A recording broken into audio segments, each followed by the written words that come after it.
Dios. Hermanos y hermanas, sean todos bienvenidos, tengan un feliz sábado, siéntanse felices ante la presencia del Señor, porque Él está aquí y Él quiere ver a sus hijos felices. Así que sean bienvenidos y bienvenidas. En el seminario profético La Revelación de Jesucristo, hoy vamos a retomar el estudio del tema titulado La respuesta de Dios a la angustiosa pregunta del sexto sello, tercera parte. Entendiendo esa pregunta como aquella que dice: ¿y quién podrá sostenerse en pie? Esta es la pregunta más penetrante que se hará en el final de los tiempos. Esta pregunta se hará en el contexto de la gran tribulación o el gran tiempo de angustia, como también se le conoce a la ocasión cuando se derramen las 7 postreras plagas sin mezcla de misericordia. Y en los 2 temas anteriores que he presentado, la respuesta de Dios a esta pregunta ha sido que los únicos que van a estar de pie en ese tiempo son los 144,000 sellados. Ellos serán los únicos que tendrán el sello de protección de Dios, el cual también se le conoce como el sello de la verdad, el sello de la aprobación, el sello de propiedad, el sello de redención y el sello del carácter.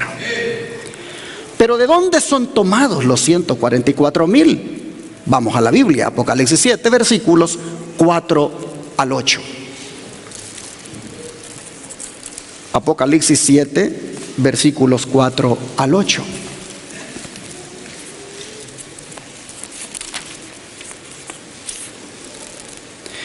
Y la Escritura dice: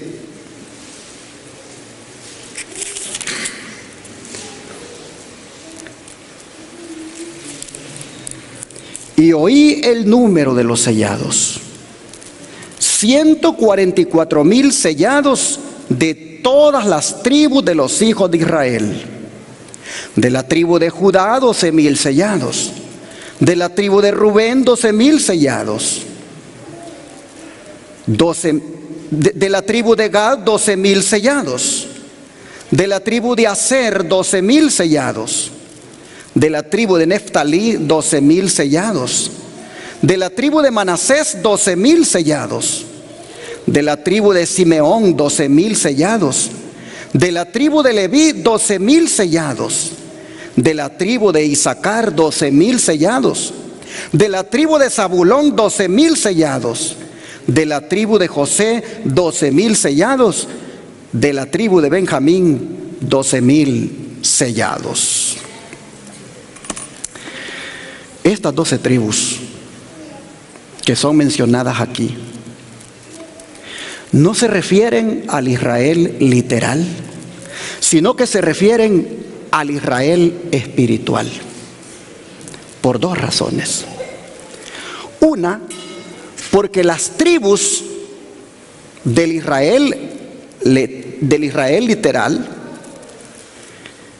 esas ya no existen más. Lo que hoy existe es el Israel espiritual. Y esto no lo digo yo, lo dice el apóstol Pablo. Vamos aquí al libro de Romanos, capítulo 9, versículos 6 y 7.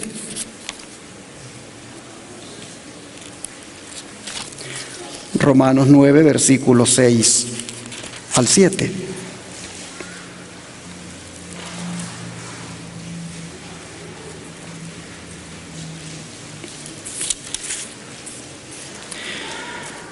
No que la palabra de Dios haya fallado, porque no todos los que descienden de Israel, ¿qué cosa? Son israelitas.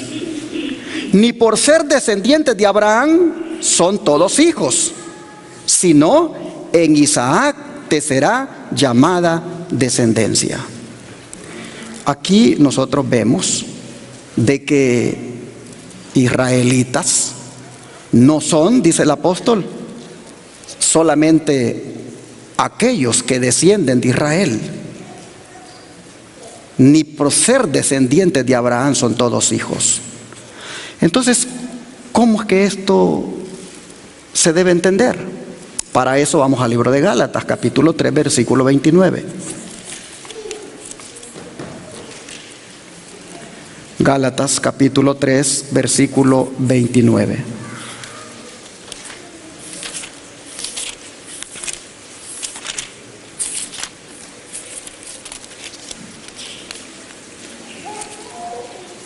Tengo una Biblia tan delgadita que se me van los libros rápidamente. Gálatas 3, 29 dice así: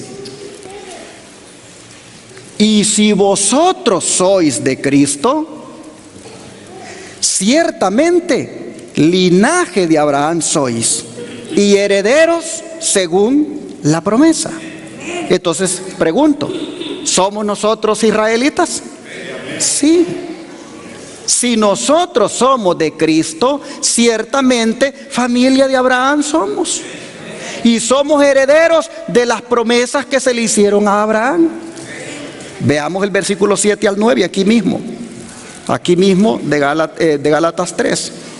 Los versículos 7 al 9 dice: sabed por tanto que los que son de fe, estos son hijos de Abraham.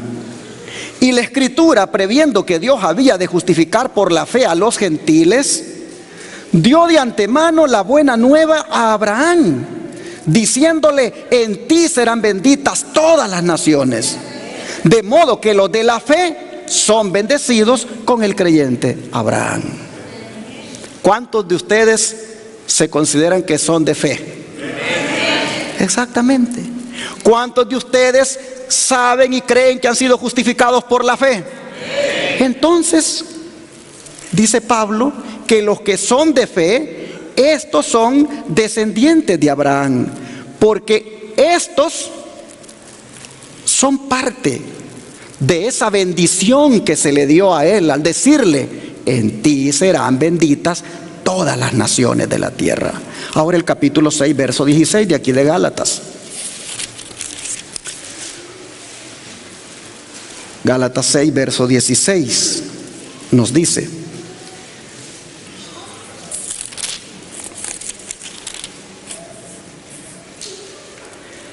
y a todos los que anden conforme a esta regla, paz y misericordia sea a ellos. ¿Y a quién?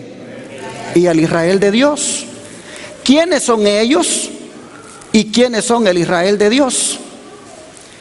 Pablo está hablando aquí en Gálatas a los gentiles y está hablando de los judaizantes, de los judíos que los están obligando a que se circunciden. Pablo está concluyendo su carta y después de hacer todo su argumento de cómo es que se salva el ser humano, dice: a todos los que anden conforme a esta regla, paz y misericordia sea a ellos y al Israel de Dios. En este caso, hermanos y hermanas, el Israel de Dios son todos aquellos que, sin haber sido israelitas, pero por la fe son descendientes de Abraham, vienen a convertirse en un Israel espiritual. Así nosotros miramos que prácticamente nosotros, hermanos, tenemos el privilegio de ser el Israel de Dios, que incluye tanto a los judíos como a los gentiles convertidos. De manera que este Israel escatológico, como le llaman, porque es del tiempo del fin que ha mencionado Apocalipsis, no es más el Israel literal, aquel de 12 tribus, sino que es el Israel espiritual. Otra razón por la cual no está hablando del Israel literal es porque las tribus del Israel que hemos leído en el Apocalipsis no es su lista igual a la lista original que nosotros encontramos de las 12 tribus en el Antiguo Testamento, y que hablan del Israel de antaño. Por ejemplo, en la lista de Apocalipsis y en la lista de Números, ¿qué ustedes encuentran en la lista de Apocalipsis que está faltando? ¿Qué tribu allí o qué tribus no están en la lista? No está Dan y no está ¿quién más? No está Efraín. Mire, esta es la lista de Apocalipsis. Allá está la de Números 1, 4 al 15. Dan y Efraín están allá y en esta lista no están Dan ni Efraín. De manera que nosotros miramos aquí de que este Israel no puede ser el Israel de antaño. No puede ser el Israel de las 12 tribus literales. Este tiene que ser el Israel del que Pablo nos acaba de decir. El Israel espiritual, el Israel de Dios, al cual pertenecen todos los que son de fe y por lo tanto se constituyen en descendientes de Abraham. Es decir, en nosotros, por la gracia de Dios. Pero ¿por qué razón no está Dan en esta lista? ¿Y por qué razón no está Efraín? Si de esta lista se sacan los 144,000 y Dan y Efraín no aparecen, ¿cuál es el mensaje, aparte de lo que ya dije, que se está dando acá?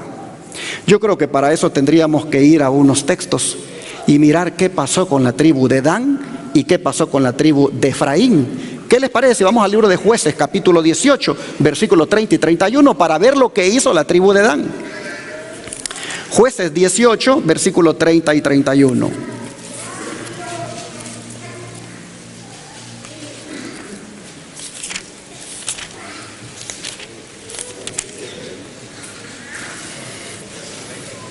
Jueces 18, versículos 30 y 31.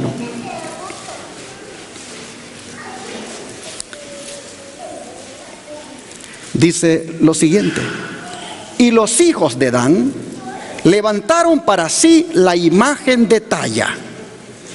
Y Jonatán, hijo de Gersón, hijo de Moisés, él y sus hijos fueron sacerdotes en la tribu de Dan hasta el día del cautiverio de la tierra.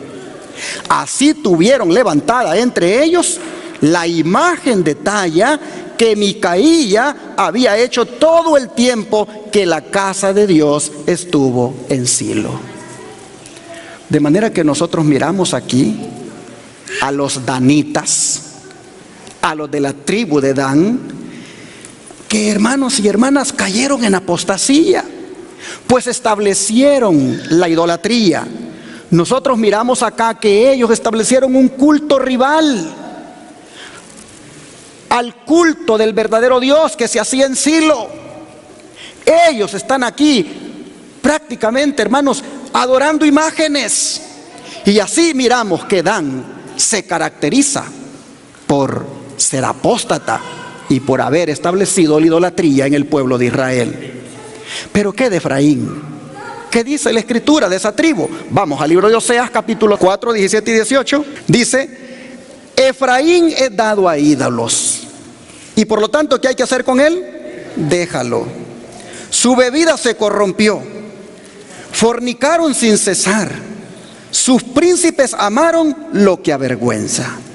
Y así nosotros vemos que esta otra tribu lamentablemente igual cayó en la idolatría. El capítulo 8, verso 11 dice: porque multiplicó Efraín altares para pecar, tuvo altares para pecar. De manera, hermanos y hermanas, que habiendo nosotros visto o leído estas evidencias bíblicas, no cabe duda que la apostasía de Dan y Efraín no le dan para que el Señor los ponga en la lista del Israel espiritual, del cual pueda sacar 12,000 sellados. Está justificado que no aparezcan en la lista, pues estas tribus, como ustedes pueden ver, ellas han caído en apostasía.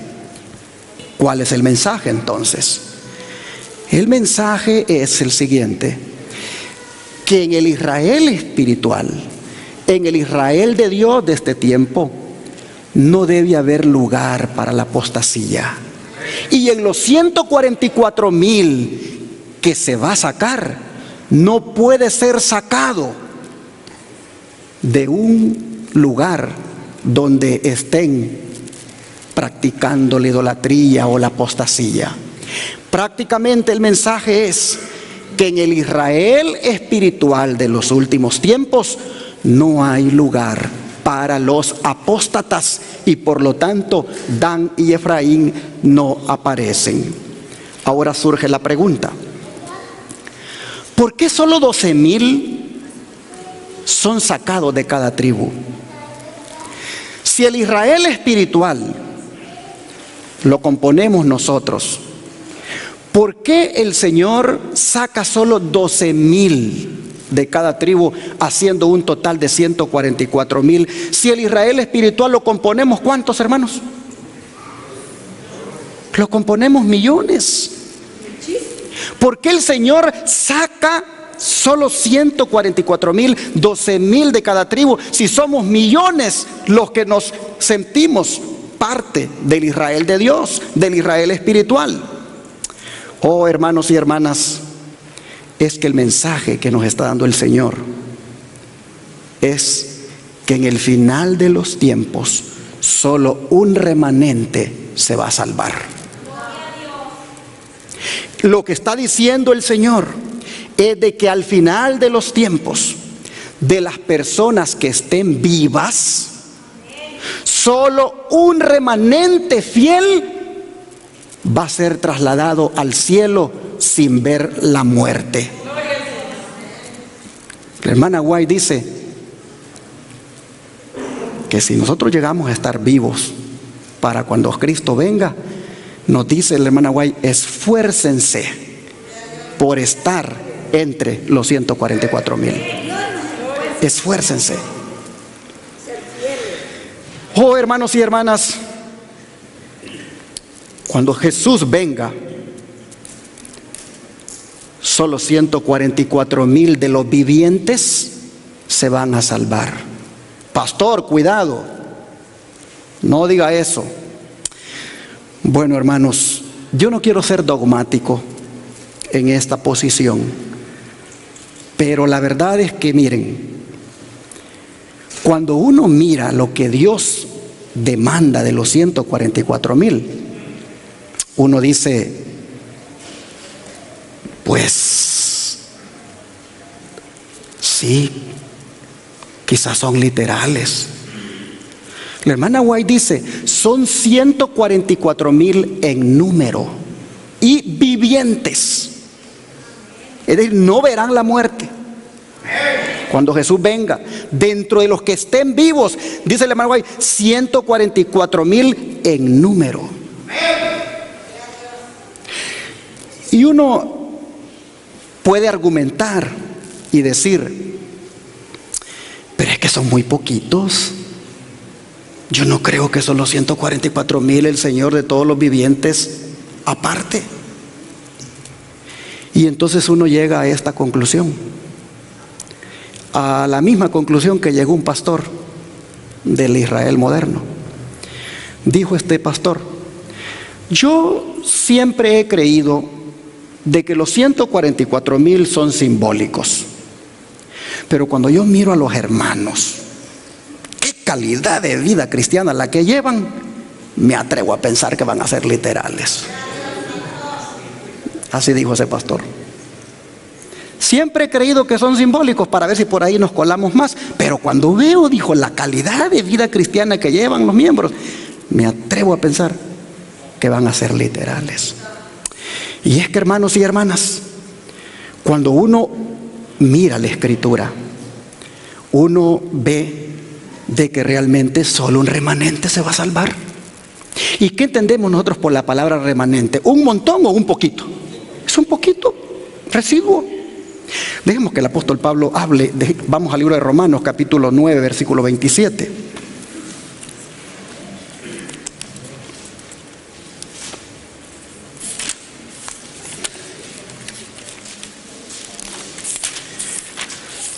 Romanos capítulo 9, verso 27.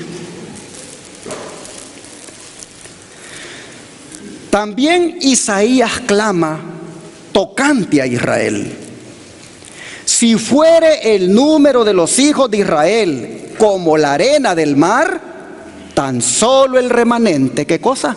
Será salvo. Qué verdad más contundente. Aunque sea el Israel moderno, los millones que dicen que ya alcanzó, solo un remanente es el que se va a salvar. Y uno se pregunta, ¿por qué? Porque el Señor, hermanos, conoce mejor que nadie a sus hijos. Y Él sabe quién verdaderamente le obedece, quién verdaderamente le ama, quién verdaderamente hace lo que Él le ha dicho. Y para que nosotros vayamos teniendo una idea de cómo es el remanente, y para que entonces veamos si realmente pues puede ser simbólico o literal, ¿qué les parece si vamos al libro de Sofonías para que nos diga cómo es el remanente? Vamos al capítulo 3, versículo 13. Sofonías, capítulo 3, verso 13.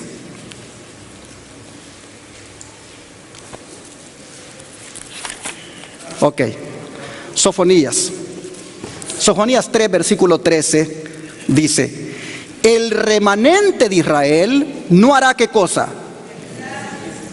A ver, ¿cómo leyó por ahí alguien? No hará ¿qué cosa? Iniquidad. ¿Sabe que la Reina Valera aquí como que no ha traducido bien el asunto? Porque dice que el remanente de Israel no hará ¿qué cosa? Injusticia. Pero la Biblia que tiene la hermana y la King James dice: el remanente de Israel no hará iniquidad. ¿Qué significa eso?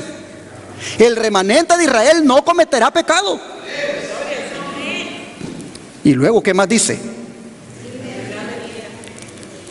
Y no dirá ¿qué cosa? Mentira. Ni en boca de ellos se hallará lengua engañosa, porque ellos serán apacentados y dormirán, y no habrá quien los atemorice. A ver, hermanos y hermanas, ¿cómo es el remanente? Uno que no peca y que no miente, y que en sus bocas no hay lengua engañosa. ¿Qué les parece esta descripción, esta característica del remanente?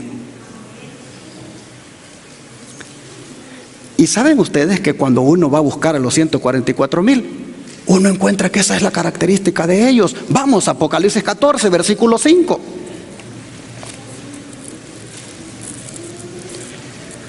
Apocalipsis 14, versículo 5.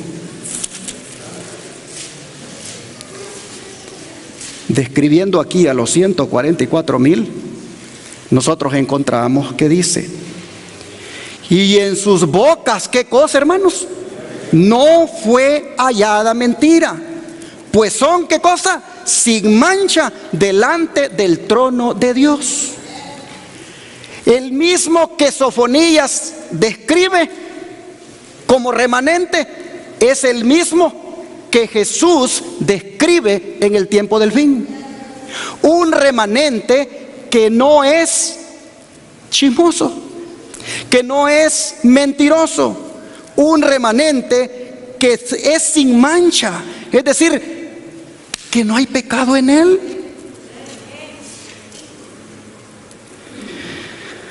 Oh, mis hermanos y hermanas, nosotros miramos entonces que valdría la pena ponerle atención a esta característica de que en sus bocas no fue hallada mentira, de que no hay engaño en su boca y que es sin mancha.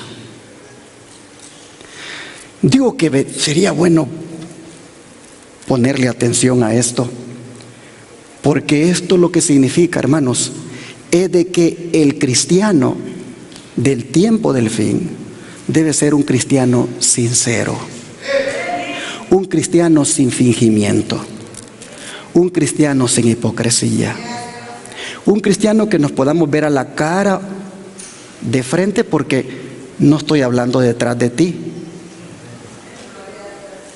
Oh, hermanos y hermanas, si nosotros, como dice la mensajera del Señor, debemos esforzarnos por estar entre los 144,000, bien haríamos en considerar esta característica de que en nuestras bocas no es hallado engaño, no es hallada mentira.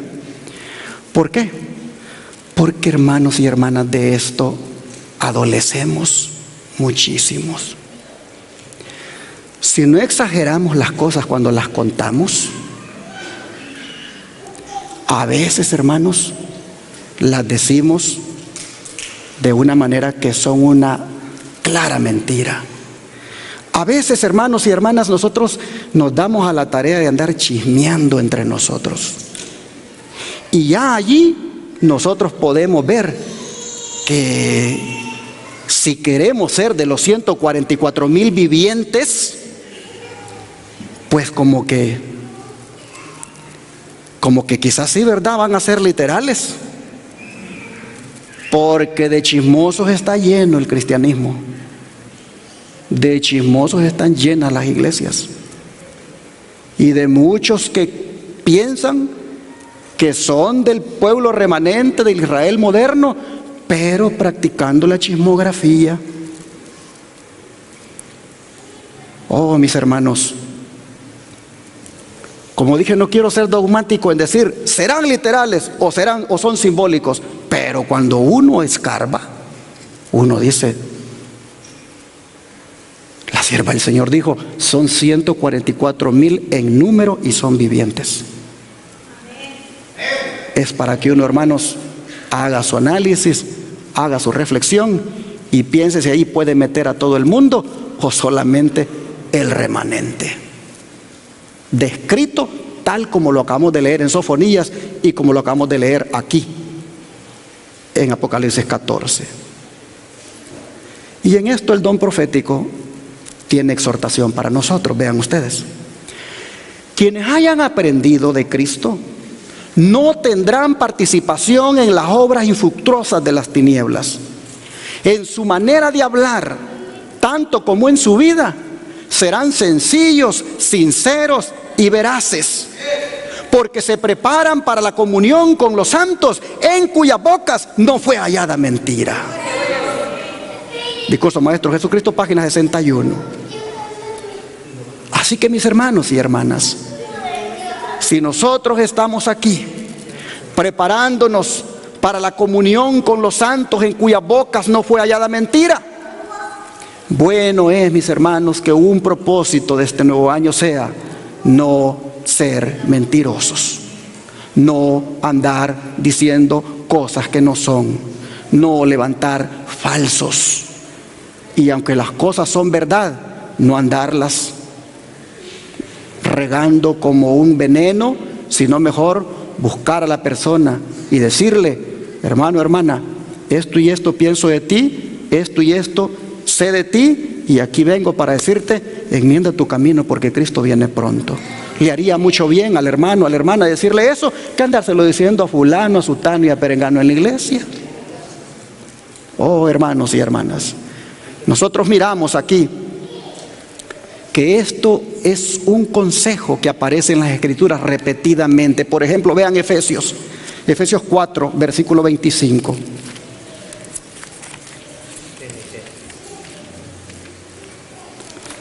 Efesios 4, versículo 25.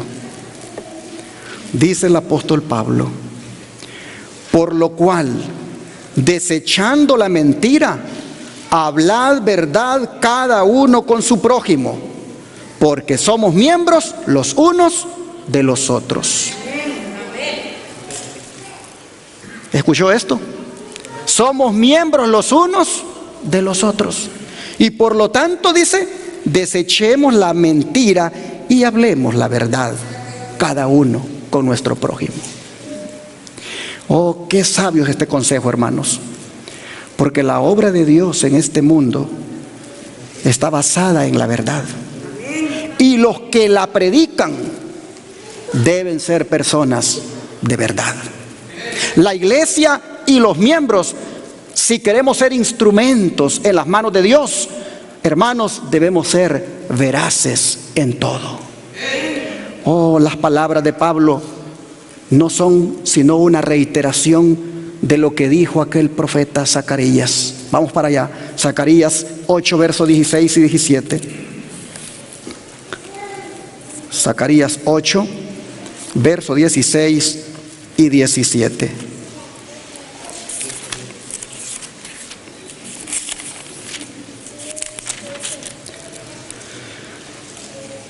Estas son las cosas que habéis de hacer: hablar verdad cada cual con su prójimo, juzgad según la verdad y lo conducente a la paz en vuestras puertas. Y ninguno de vosotros piense mal en su corazón contra su prójimo, ni améis el juramento falso, porque todas estas son cosas que aborrezco, dice Jehová. Noten ustedes lo que debemos hacer: solamente hablar la verdad, juzgar según la verdad y no pensar mal de nuestro hermano, de nuestro prójimo. Así nosotros miramos que el remanente final, los 144,000, poseen esa característica, y nosotros debemos desear poseerla también. Dice el don profético: ahora, hermanos, si tenemos lenguas ingobernables y ellas hablarán, necesitamos corregirlas. ¿Cómo lo haremos? Sigamos al Cordero, sigamos las pisadas de Cristo. Necesitamos santificar nuestra conversación. No deseamos impurezas en nuestros labios, no deseamos contaminación en nuestros corazones, no deseamos nada que nos contamine. Sermones Escogidos, página 74. No sé si tú habías pensado, este año va a ser un cambio en esto, pero el Señor trae este mensaje para que lo tomes como algo vital en tu vida para poder ser parte de los 144,000. Hermanos, qué interesante cuando la sierva del Señor dice: hay que gobernar la lengua, hay que corregirla, pero solo se puede lograr siguiendo ¿a quién?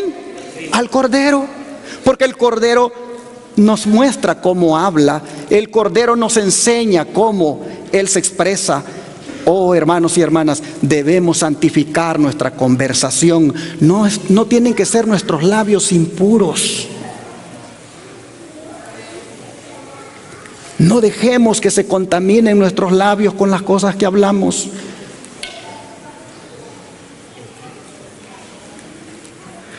El otro día venía yo manejando,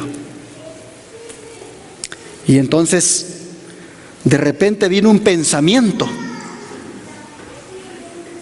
y me acordé de que antes de hablar, ¿qué cosa? Hay que pensar. Y estuve a punto de decir lo que pensaba, pero con la misma el Señor me dijo: no,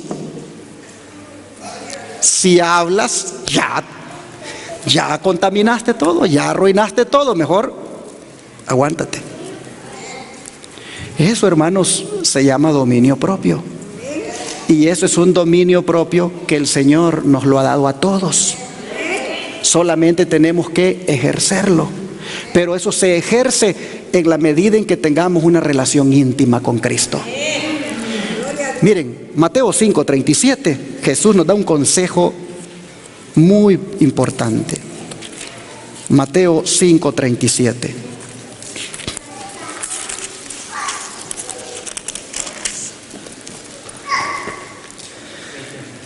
Pero sea vuestro hablar, dijo Cristo, ¿qué cosa?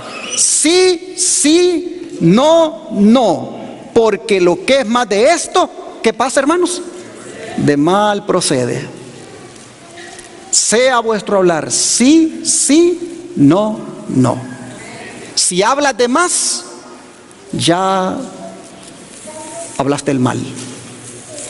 Así nosotros miramos, hermanos, que esto es un principio que debemos observar siempre en toda conversación.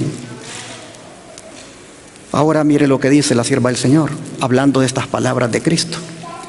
Estas palabras condenan todas las frases e interjecciones insensatas que rayan en profanidad.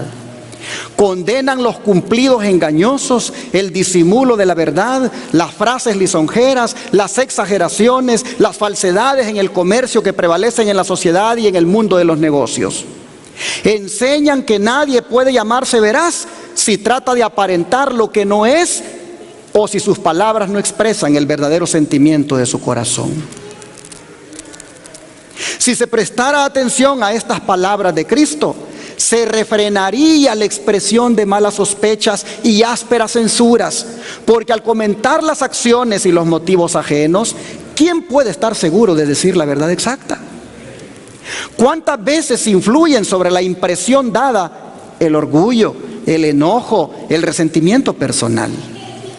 Una mirada, una palabra, aún una modulación de la voz pueden rebosar mentiras. Hasta los hechos ciertos pueden presentarse de manera que produzcan una impresión falsa. Lo que es más que la verdad, ¿qué dijo Cristo? De mal procede. Discurso Maestro Jesucristo, página 60. Y sigue diciendo ahora la Review and Herald del 28/8 de 1888. Por favor, déjese ya el lenguaje áspero y criticón. No os excuséis diciendo que es natural que habléis de cierta manera. Nunca digáis, es mi forma de ser cuando soy áspero y mal hablado. Y así creáis que es suficiente razón para que complazcáis tal conducta. Rasgad el corazón y no vuestra vestidura y tornaos al Señor. Aquello de que yo así soy, de que siempre he sido así desde pequeño o desde pequeña, eso no cuenta más para poder ser de los 144,000.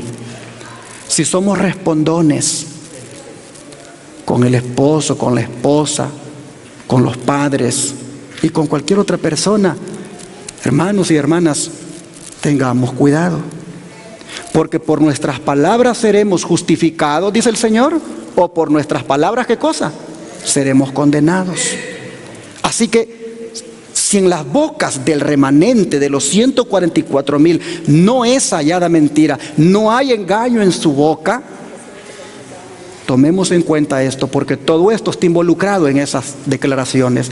El hablar exasperadamente, el exagerar las cosas, el ser respondón, el andar divulgando, el andar exagerando. Y sigue diciendo el don de profecía. Todo cuanto hacen los cristianos debe ser transparente como la luz del sol. La verdad es de Dios. El engaño en cada una de sus muchas formas es ¿de quién? De Satanás. El que en algo se aparte de la verdad exacta se somete al poder del diablo. Pero no es fácil ni sencillo decir la verdad exacta. No podemos decirla a menos que la sepamos.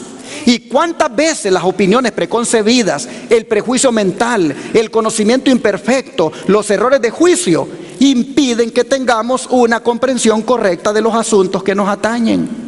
No podemos hablar la verdad a menos que nuestra mente esté bajo la dirección constante de aquel que es verdad.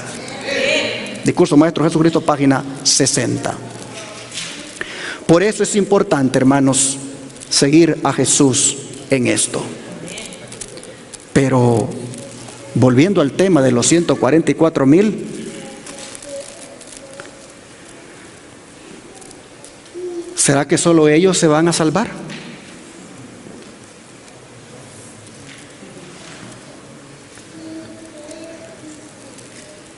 De los que estén vivos cuando Cristo venga, 144,000 son los que van a ser sellados y ellos van a ser salvos. Pero no quiere decir de que ellos serán los únicos en ser salvos a lo largo de la historia. A lo largo de la historia se van a unir a los 144,000 una gran multitud que también será salva por la gracia de Jesús. De eso voy a predicar en nuestro próximo tema. Por ahora solo les animo y les pido que busquemos tener la característica de los 144,000, de que somos sin pecado y que en nuestras bocas no es hallada mentira. ¿Cómo se puede lograr esto? De rodillas, orando, estudiando y teniendo una íntima comunión con el Señor. ¿A cuánto le gustaría tener esa característica? Que Dios les bendiga y que con la ayuda de Dios lo logremos. Vamos a pedirle al Señor que nos lave en su sangre, que nos lave en su sangre toda nuestra vida para ser sin mancha delante de Él, y que nos lave también en su sangre nuestra boca para que no haya en ella ninguna mentira. Vamos a arrodillarnos para pedírselo al Señor. Padre nuestro, entendiendo, Señor, que solo un remanente de los últimos que estén vivos en este mundo cuando vengas se van a salvar, y que esos están enumerados como 144,000, y entendiendo, Padre, la característica que tienen, que son sin mancha, que no tienen mentira en su boca, oh Señor, que prácticamente tienen un carácter que es el tuyo, no es el de ellos. Entendiendo esto, Señor, y sabiendo de que nosotros queremos ser parte de ellos, o estar con ellos cuando con la multitud ellos se junten, oh Señor, entendiendo esto y analizando nuestra vida, como dice un himno, veo en mi vida mucho pecar. Tómala, Cristo, quiero triunfar. Cubre mi vida, oh Señor. En esta hora te pedimos que nos cubras con tu manto de justicia, que nos laves en tu sangre, que quites nuestros trapos de inmundicia y nos pongas la vestidura de justicia. Padre, te pedimos también que purifiques nuestros labios, que nos limpies de toda contaminación, que laves, Señor, nuestros labios, que laves nuestra boca para no caer en el pecado de la mentira. Ayúdanos, Señor, a ser un remanente del cual tú puedas sentirte feliz, honrado y glorificado. Oh Padre, nos ponemos en tus manos y rogamos que nos des victoria sobre esto. Lo pedimos en el nombre de Jesús. Amén.